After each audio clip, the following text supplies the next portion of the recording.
इसकी कॉस्ट भी अच्छी है। 7 लाख में किचन बन के तैयार होगा। अब इसकी मैं आपको कॉस्टिंग बताऊँ तो कम अराउंड 1 लाख। कल बुआ जी ने कहा वो मामा जी आने वाले हैं तो इंतजार में थे। आप ये बताइए खाने में कैसा था। Hello friends, welcome to my new blog. कैसे हैं आप लोग? आई होप सब लोग बहुत अच्छे होंगे। लोग कहते हैं ना कि घर बनवाना बहुत ही मेहनत का काम होता है, तो सच में अब मुझे ऐसा महसूस होता है, क्योंकि जब हम खुद काम करवा रहे हैं तो लगता है कि सच में बहुत मेहनत का काम है। क्योंकि हमारे जो फ्लैट के पोजीशन की डेट है वो नज़दीक आ रही है और उसमें जो भी है पूरा वर्क करवाना पड़ेगा, इंटीरियर वर्क।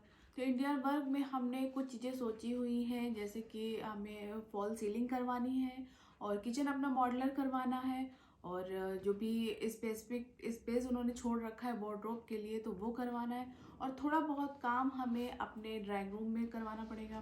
तो ये सब चीज़ें हैं। इसके लिए हमें देखना पड़ता है कि हमें क्या क्या सामान अपने घर में यूज़ करना है, वो चाहे वुड से रिलेटेड हो, फिटिंग से रिलेटेड हो, और क्या क्या चीज़ें लगेंगी। तो इन सब चीज़ों को देखने के लिए वैसे हम वीडियो में तो देख लेते हैं, लेकिन जब आप पर्सनली चीज़ों को देखते हैं तो उसका एक अलग इम्पैक्ट होता है। तो हम लोग जब भी लखनऊ जाते हैं तो कोशिश करते हैं कि घर के आसपास में जितने भी होम डेकोर के शॉप्स हैं वहाँ पे जाके देखें कि क्या चीज़ें मार्केट में नई चल रही हैं और जो कि हमारे बजट में भी हो। क्योंकि जब हम घर बनवाते हैं तो 1-2 साल के लिए नहीं होता है, 10 साल से चलता है, या हम तब तक यूज़ करते हैं तब कोई सामान ख़राब ना हो जाए। तो इसलिए हम चाह रहे हैं कि वो हमारे बजट में भी हो और सामान अच्छा मिले, तो हम वो सब सारी चीज़ें अपने किचन में या घर में हम यूज़ करेंगे। तो इन सब चीज़ों को देखने के लिए हमें एक अच्छे और एक्सपीरियंस स्टोर में जाना पड़ेगा। तो आज हम चल रहे हैं लिव स्पेस में हमने बात की थी, तो उन्होंने हमारे किचन का जो कोटेशन दिया है वो 2 लाख का दिया है। तो वहाँ पे चल के देखेंगे कि उन्होंने जो 2 लाख का पूरा बजट बनाया है वो किस बिहाफ पे बनाया है, उन्होंने क्या चीज़ यूज़ करी है, क्या उन्होंने वुड यूज़ किया है, उस पर पॉलिशिंग किस तरह की रही है, उन्होंने हार्डवेयर क्या यूज़ किया है। तो वो सब चल के देखते हैं, और आप भी मेरे वीडियो में लास्ट तक बने रहिएगा, देखिएगा, और मेरे वीडियो को लाइक जरूर करिएगा और सब्सक्राइब करना बिल्कुल मत भूलिएगा। तो चलिए चलते हैं लिव स्पेस और देखते हैं वहाँ पे सारा उनका सामान।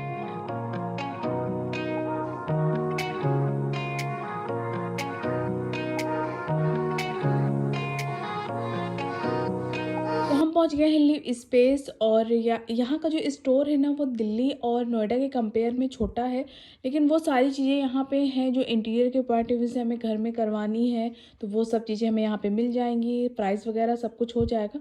तो हम सबसे पहले भैया के केबिन में चल रहे हैं और वहाँ पे अपना सारा प्लान डिस्कस करेंगे, जो भी चीज़ें है और कोटेशन जो उन्होंने दिया था क्या क्या यूज़ की थी, तो वो सारी बातें यहाँ पे हो रही हैं। सेम आपका स्टोरेज पर्पस से ये पूरी आपकी शटर यूनिट आएगी। तो सारी चीज़ें डिस्कस हो गई हैं और अब हम देख रहे हैं इनका डेमो सेटअप, जो कि इन्होंने ना अलग अलग डिज़ाइन में बना के रखा हुआ है।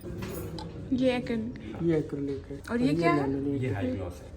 High gloss. अगर इसमें आप रिफ्लेक्शन देखेंगे, इसमें पूरा क्लियर रिफ्लेक्शन आ रहा है। आप यहाँ से ऐसे विजिबिलिटी है। हाँ, इसमें थोड़ा सा डर। अगर सेम एज इट इज़ की मैं बात करूँ तो उसकी कॉस्टिंग मैं आपको बता देता हूँ। ये तो मेमोरी उसके है ना, इनको अंदर गया हुआ है।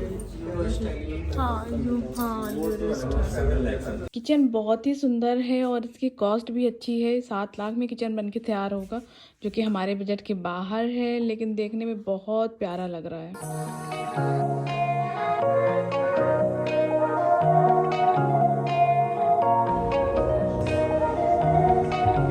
अब इसकी मैं आपको कॉस्टिंग बताऊँ तो कम अराउंड 1 लाख। अब इसकी अगर पर स्क्वायर फीट आप कॉस्टिंग कैलकुलेट करेंगे तो बहुत ज़्यादा है, लेकिन अब इसमें क्या चीज़ें एडिशनल है। ये सारी एडिशनल चीज़ें हैं, ये नॉर्मल ड्रॉर्स नहीं है, ये सारी ग्लास के ड्रॉर्स हैं। नीचे भी हमने जो ड्रॉर्स दी हैं वो भी अलग है। जैसे ये देखिए, ये सारी बास्केट्स हैं, ये डिफरेंट है। इसके चैनल आप देखिए वो पूरे डिफरेंट है। ये शू होल्डर है। यहाँ पे सारी 3 ड्रॉर्स हमने यूज़ किए, तीनों अलग अलग पर्पस। और यहाँ पे आपका ये फिर आ जाता है, ये पुल आउट आ जाता है। तो ये सारी चीज़ें इंक्लूड हैं। तो हम लोग का मेन काम किचन का था, तो वो देख लिया है, सब कुछ डिस्कस कर लिया है, सारे प्राइस वगैरह ले लिए, और भी घर से रिलेटेड ना चीज़ें हैं यहाँ पे, तो वो सब हम लोग देख रहे हैं और उसके प्राइस वगैरह सब ले रहे हैं, जो कि बहुत महंगे हैं। अच्छी हैं लेकिन प्राइस बहुत हाई है।